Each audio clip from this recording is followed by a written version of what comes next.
and welcome to the AAMFT podcast, your all-access pass to the latest news, developments, and thought leaders in the world of systemic therapy.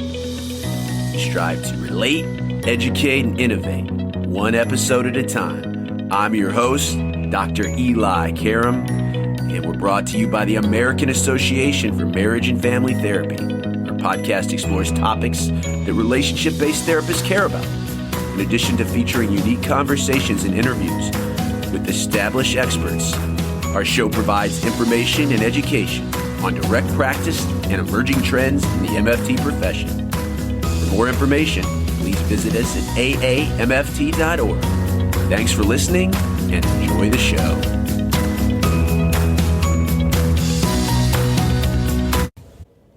Today on the AAMFT podcast, we're talking the developmental model of couples therapy with founder Dr. Ellyn Bader. For more than 40 years, Ellyn Bader has helped couples transform their relationships. She is widely recognized as an expert in couples therapy training. Ellyn and her husband, Dr. Pearson, are creators of the developmental model of couples therapy, which we will be talking about today. They're also the directors of the Couples Institute in Menlo Park, California. The developmental model of couples therapy is a model that teaches therapists how to diagnose, intervene, and significantly help troubled relationships. It's a model that doesn't focus on pathology, but instead emphasizes the role of development in relationships. It compares adulthood development of relationships to the childhood progression through typical developmental stages. According to the model, it's natural for relationships to change as partners spend more time together and develop as a team. But because partners do not always change in the same way or at the same time, potential challenges may develop over the course of a relationship. Conflict may arise when couples are not able to manage a new developmental stage, or when each partner is in a different stage. More about Ellyn. She's the co-author of In Quest of the Mythical Mate, a developmental approach to diagnosis and the treatment of couples therapy, where the developmental model was first articulated. Another popular book, Tell Me No Lies, presents a fascinating account of the lies partners tell each other and ultimately how to face the truth and build a loving marriage. Ellyn has presented workshops to therapists throughout North America, as well as Europe, Asia, South America, and Australia.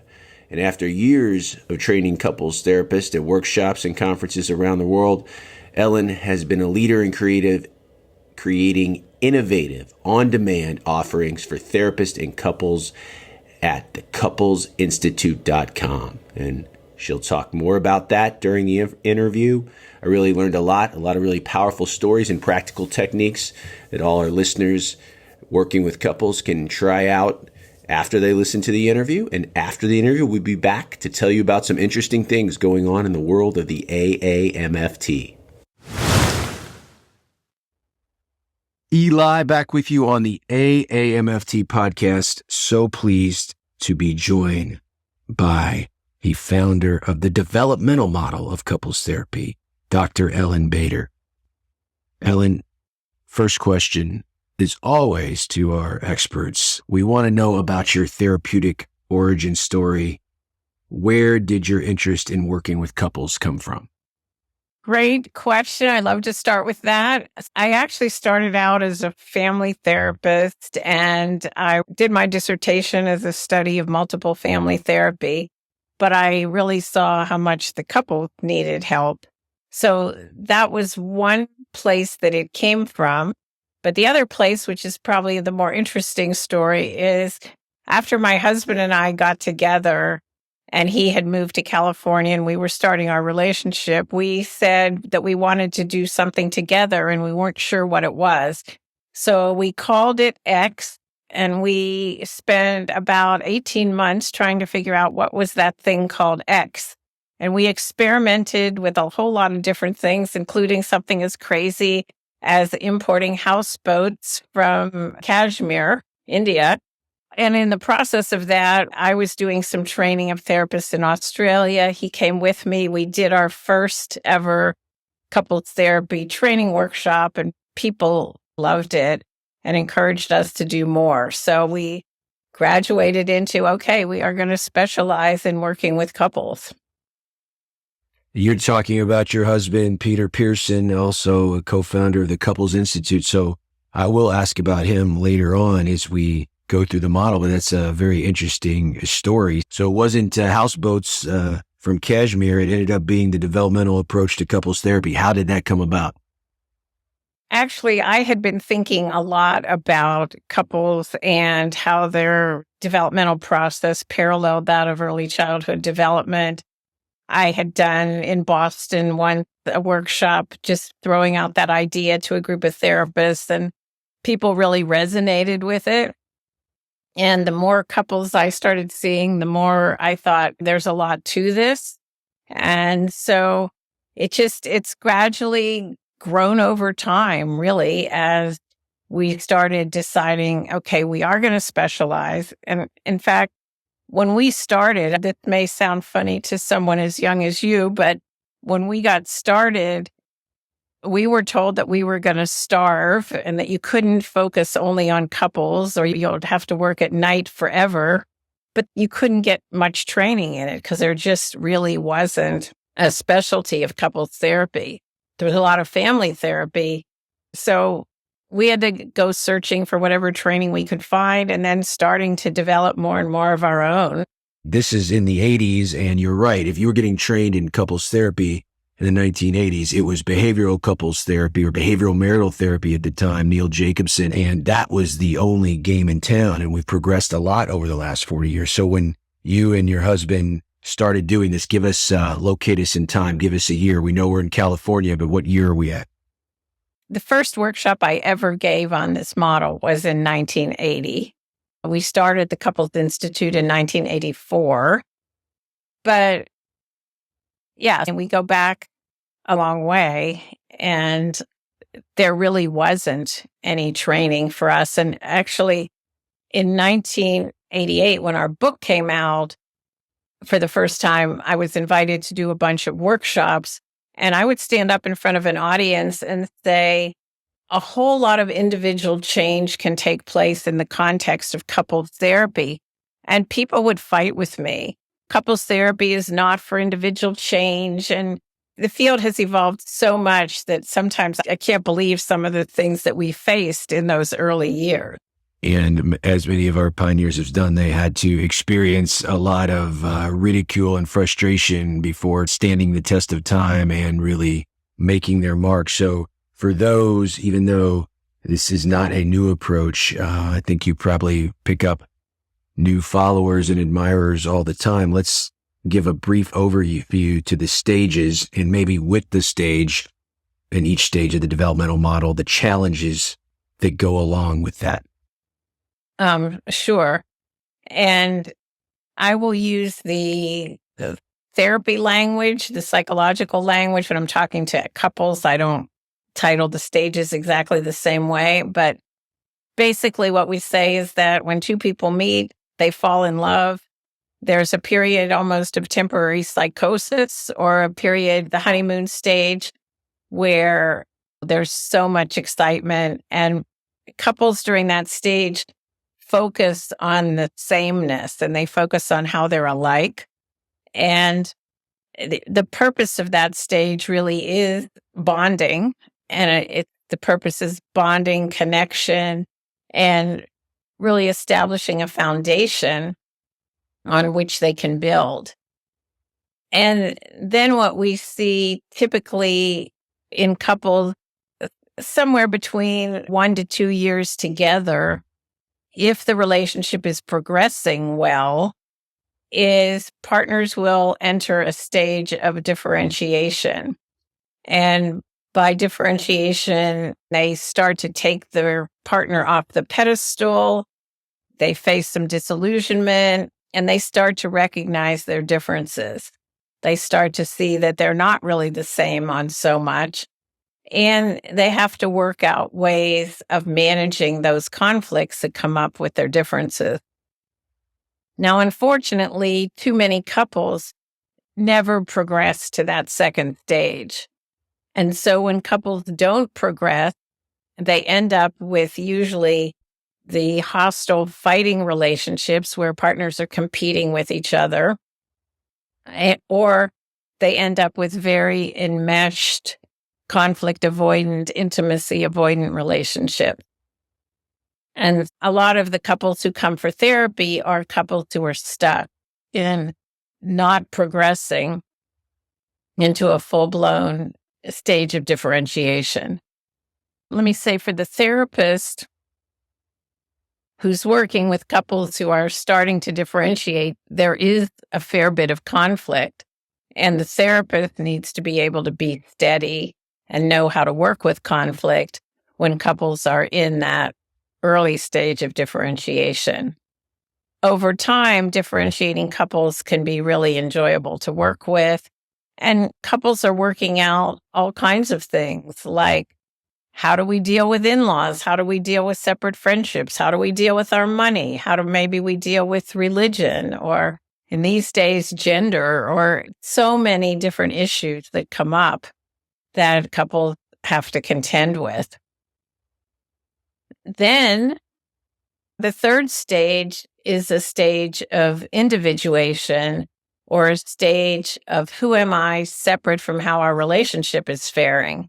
And in the third stage, often people are very involved in their careers or hobbies or things that they're doing apart from each other.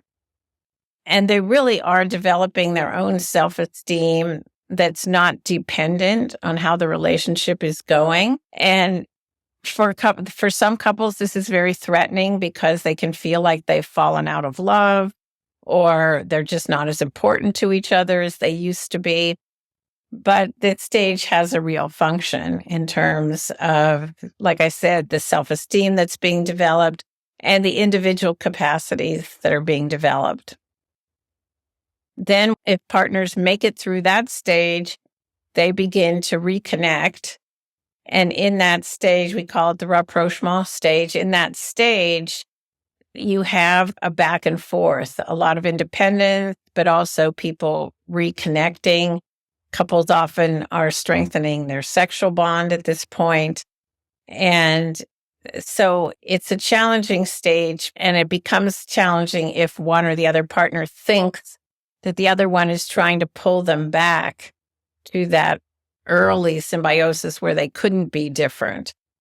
But couples who make it through this end up with what we call a stage of synergy or mutual interdependence. At the stage where 1 + 1 is far greater than 2.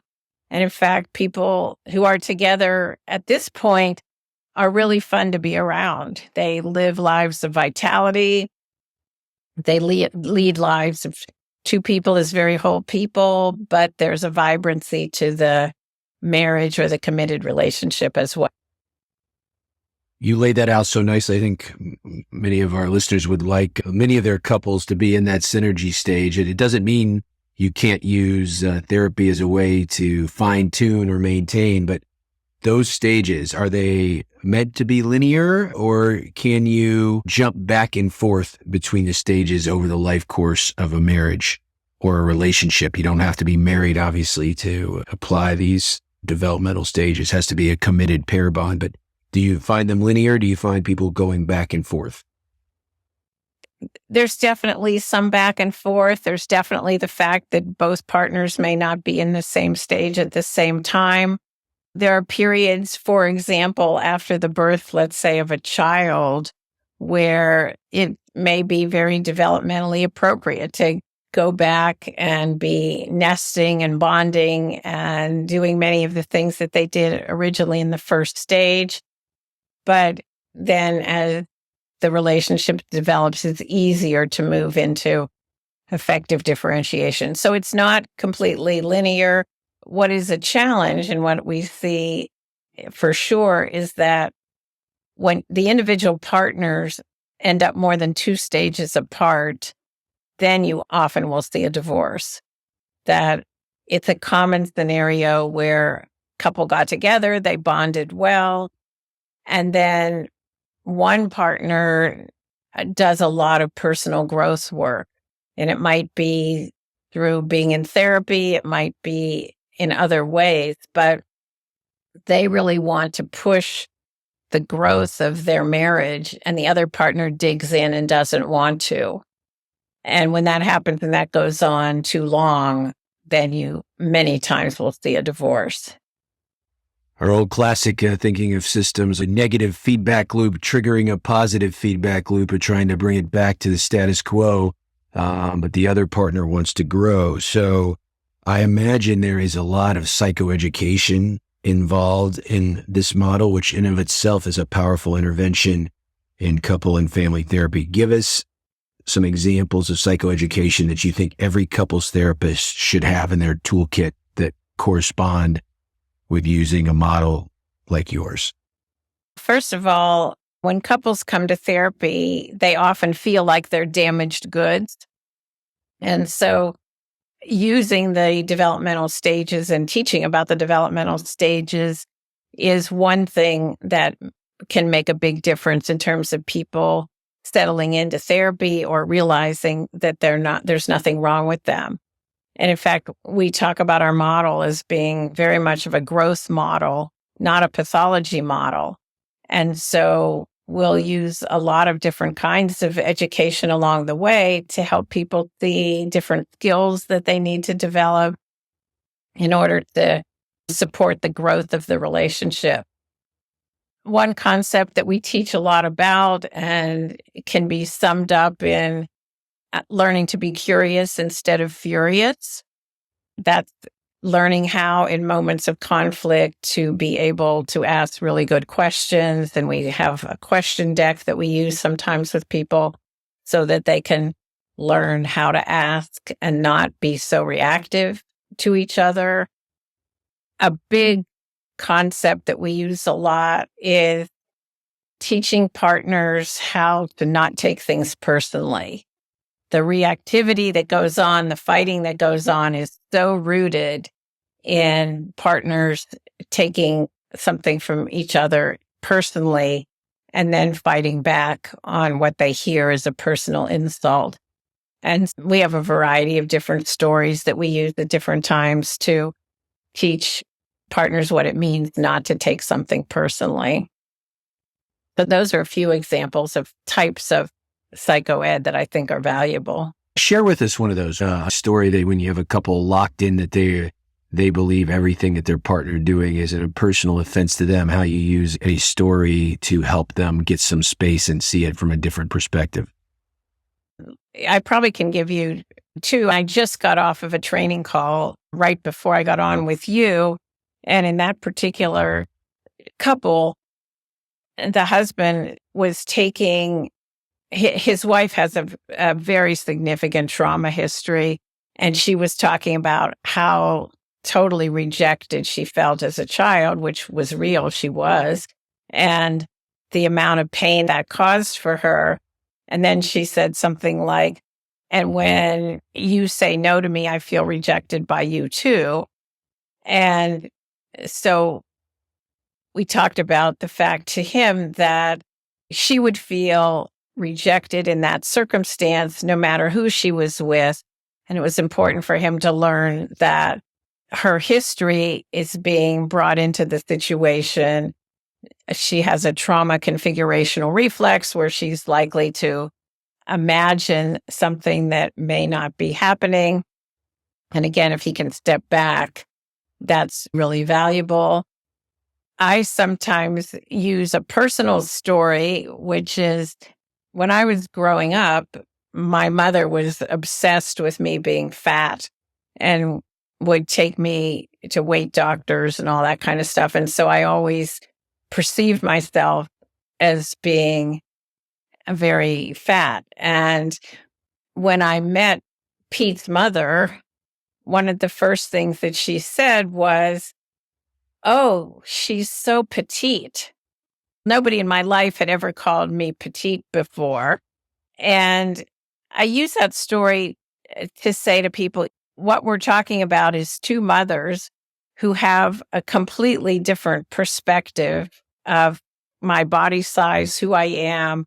And that is located completely in who they are, not in who I am. And so I need to learn how to not personalize really what either one of them is saying and have my own sense of who I am and what I want and how I want my body to be. So those are two examples. You were mentioning people get stuck.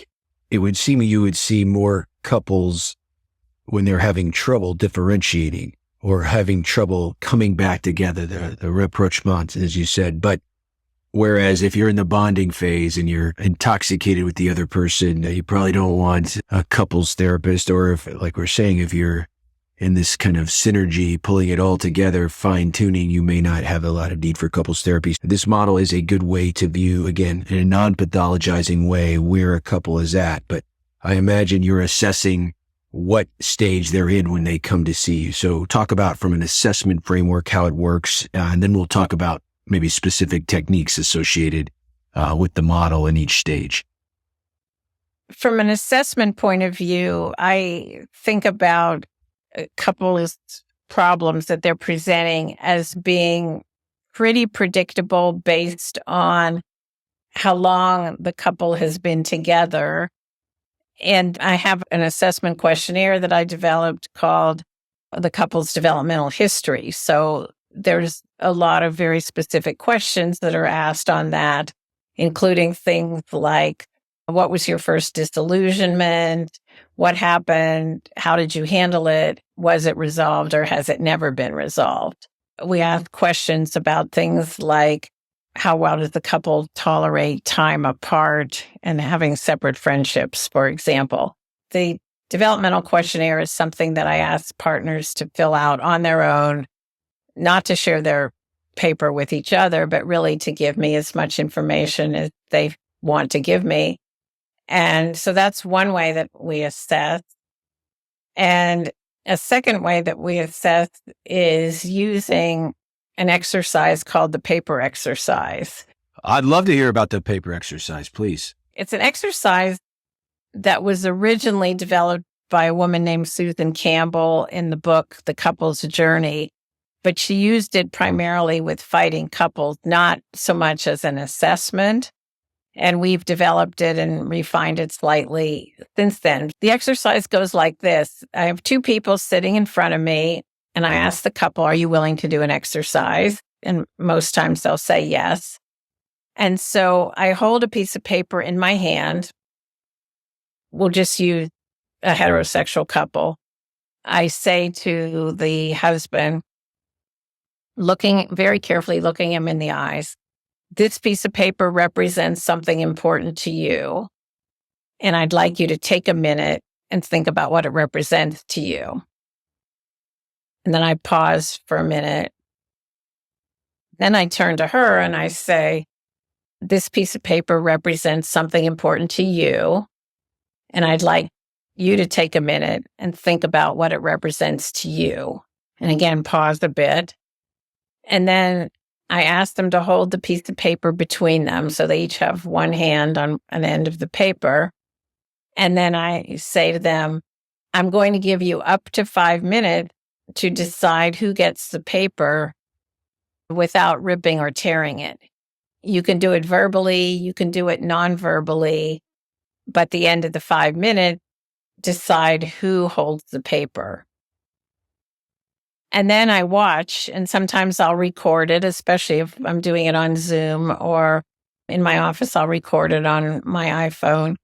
But I want to capture the way that the couple together manages that 5 minutes. And it is incredibly revealing. And there are certain things that I look for when I'm watching. The first thing that I'm looking for is, does each partner self-define? In other words, I looked them in the eye. I told them in the directions to pick something that mattered to them. So I want to see, do they tell each other what they picked? Does only one person say so, and then the other person just reacts to it? So I'm looking for how they manage coming forward and saying what matters to them. Then I'm also interested in, do they show an interest in the other? So are they able to ask questions like, what does it mean to you? Or why do you want it? Or are they able to show a genuine curiosity and interest and engagement with each other. Then I'm looking at how they manage the conflict, because this exercise is purposely conflictual. And so some couples will completely push the conflict under the rug and never acknowledge it. One couple that I did it with not that long ago, she says, when the exercise started, she says, or he said, "I want it." And then she said, "It's fundamentally more important to me than it is to you." And then he grabbed it. So that's an example of a couple who escalates conflict very fast, and never did either one of them define what the paper was.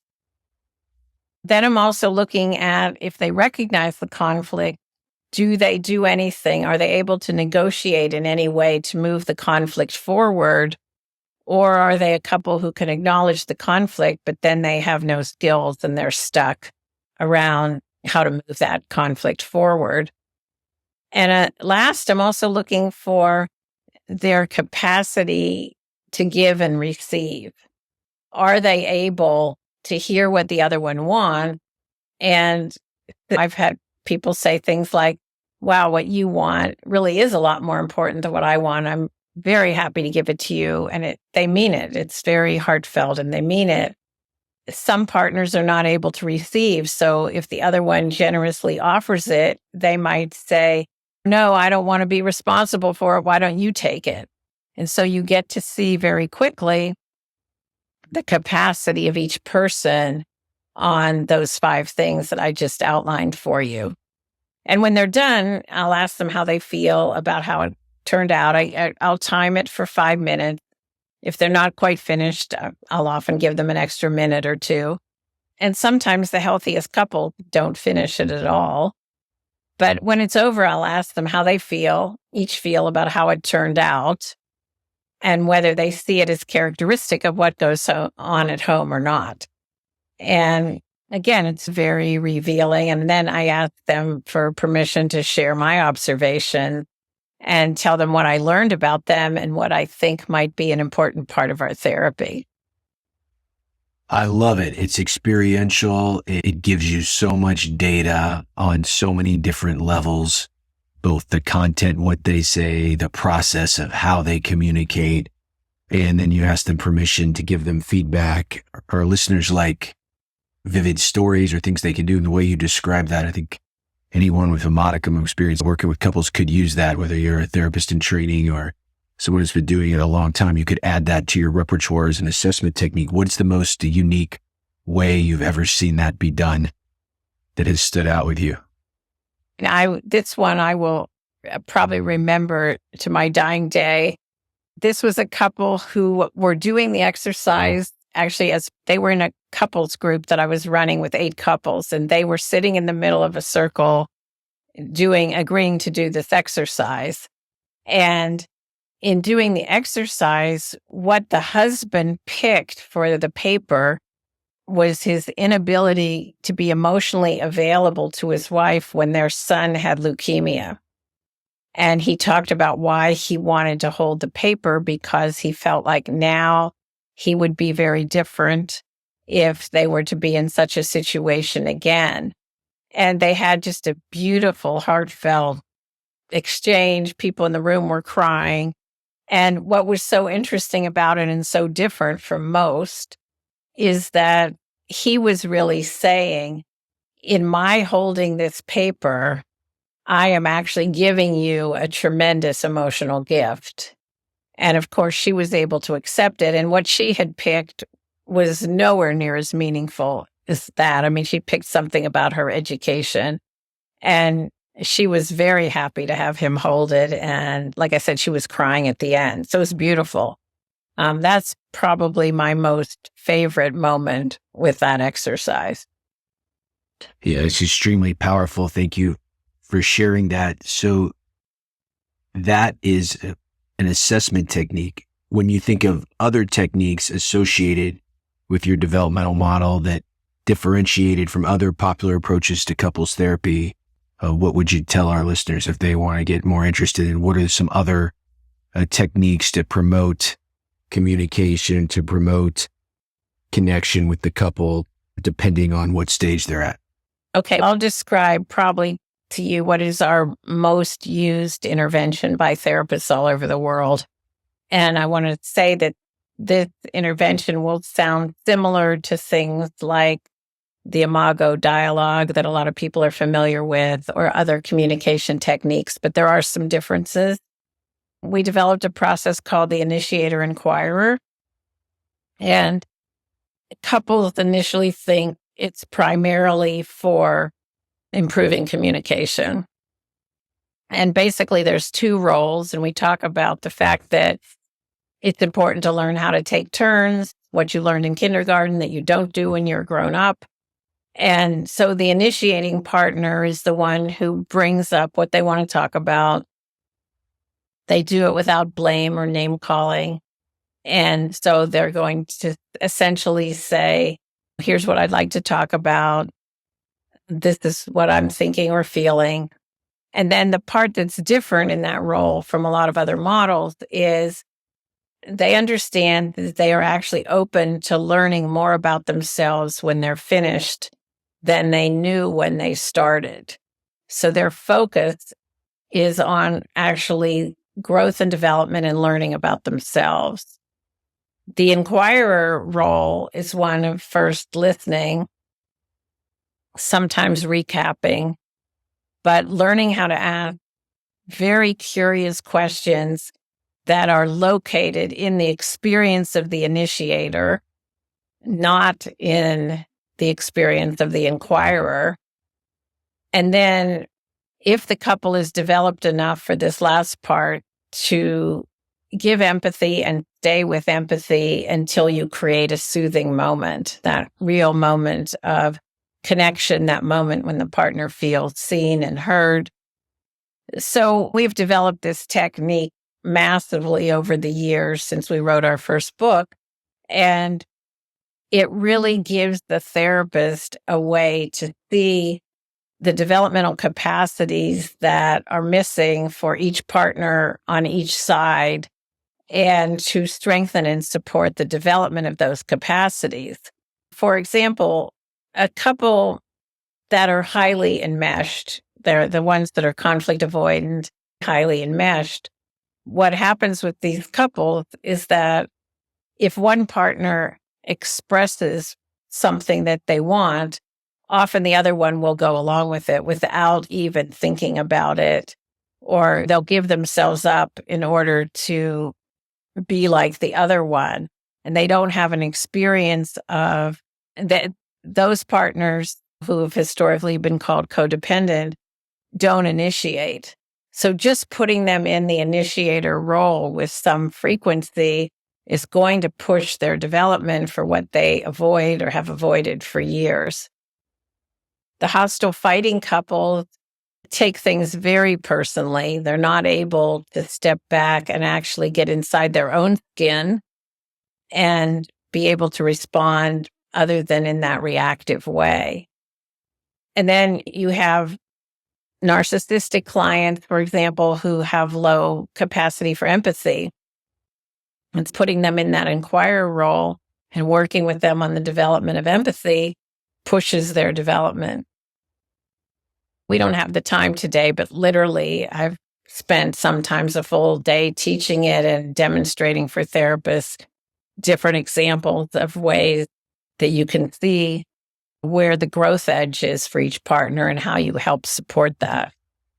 So the initiator is interesting in the sense that many times in couples therapy, when you're trying to tell your partner something and have it reflected back to resonate, you already know this about yourself. But if you do this correctly as the initiator, you continue to learn about yourself. Back to what you said, it's both individual and couple growth. If I can ask you, because I do want to ask you about your relationship with Pete, both personal and professional. We've had several, like Gottmans, John and Julie Gottman, David and Jill Scharf, several famous husband and wife pairs. If you and Pete were to do this exercise, can you still, after all these years of using this technique, Ellyn, can you still, as the initiator, learn something about yourself? I am curious what this looks like when two very experienced, both professionally and personal partnership, when you try to do something like this in your own relationship? First of all, if we start to have a fight and one of us has our wits about us, we'll say, let's use the initiator inquirer. So we have to decide who's going to be the person who's initiating. In my family, my mother could be very blaming at times, extremely blaming. And so I did not know how very well to bring things up in a way that wasn't blaming. And Pete has been very good with me over the years at being able to push me, essentially by being an inquirer, but to push me to identify what I'm feeling underneath what the thing is that I'm initiating about or expressing. One of our challenges is dealing with household clutter, because I like things really neat and he could care less. He'll say he has a really high tolerance for visual disarray. And we started to be able to solve it when he was able to help me talk about how much more creative I am when I'm in a clean space, an organized space, how much when I walk in and everything is a mess, it creates anxiety, and it also creates, I have to clean it up before I can do anything. I've learned often from initiator inquirers with him to dig into feelings that either weren't permitted when I was a child or I didn't have good role models for how to express. When you all are doing your trainings, which we'll talk about in a second, do you do a lot of experiential role playing back and forth with you and Pete? In all my training, we do a lot of experiential work. I think it's how therapists learn best. Without a doubt, for sure. Now, talk about the pros and cons, as I would ask many husband and wife teams, of not only being in the same profession, pioneering and perfecting the same approach. So what are the pros and cons of having a spouse who's a equally competent couples therapist? So I'll split your question into two parts. In terms of the developing the model and our clinical competence and the things that, developing the model, it's been wonderful to have a partner to develop that with and to understand it with and to learn from. And we push each other in ways all the time. I think our model has become so widely respected because people see us implementing it in our own interactions with each other. And so that part's been really good. The part that's been the hardest of that is when we've written our books together or running the business together, where it's a different kind of task that it takes. And Pete is a high creative. He's a high visionary. He's also he's not organized, and he'll be the first to say that. And when we've had deadlines or things like that that are important to me or that I take seriously and he doesn't, those kinds of things have been a challenge. When you think of the future of the developmental model and the Couples Institute, you can also talk about that. What is your hopes for the future of your approach? Because you've been doing this a long time and you're very vital. And one of the things in doing this show for the last 5 years and interviewing model developers, they do what they love because it fits their way of being. They're passionate about it. It doesn't feel like work. It's something they want to do. It's a great profession that as long as you stay attuned to yourself and to your relationship with others, you can't age out of it. You can stay vital. So what keeps you so vital, and what do you hope for the future of your model and your institute? Few things. One is, you're right. I love what I do and it doesn't feel like work most of the time. And I'm excited where the model has evolved and the numbers of therapists from all over the world who train with us now. It's just been really satisfying. I've been training other trainers so that people younger than me will be able to carry the mantle. I talked with some younger therapists in Romania this morning who are going to be teaching it in Romania. And I have people in Canada and the US. So that's one part of the future. Our daughter has started working with us, so she's another piece of the future. And a big thing that I'm working on right now and that I feel super passionate about is how couples start therapy and how therapists start at the very beginning. And I'm developing a module for therapists that they could actually use.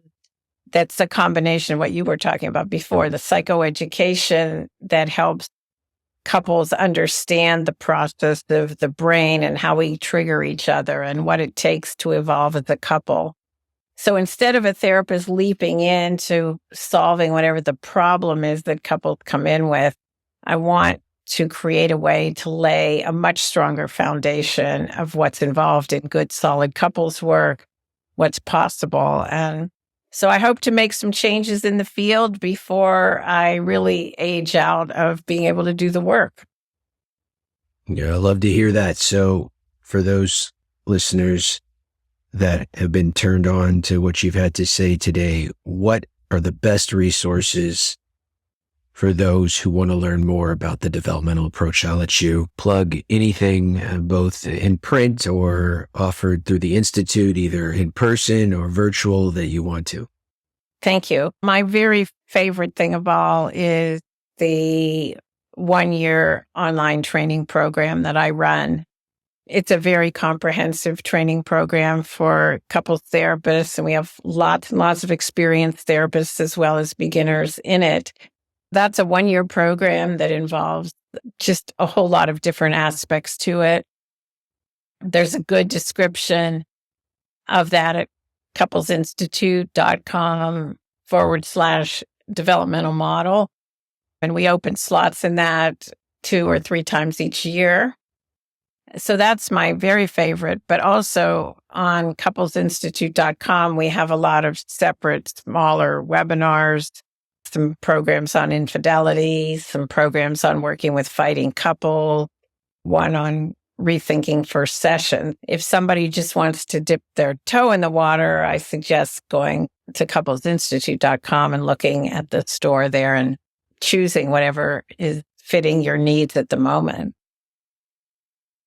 We've had husbands and wives, as I said, on the show. We've even had Patrick and Stephanie Carnes, father and daughter. I don't think maybe your unique contribution, a husband and wife and their daughter who is now joining you. We're a profession of couple and family therapists. So when we're talking about the family, what does your daughter think of what you all have done, and what is your hope for her to carry on what you've done with your model?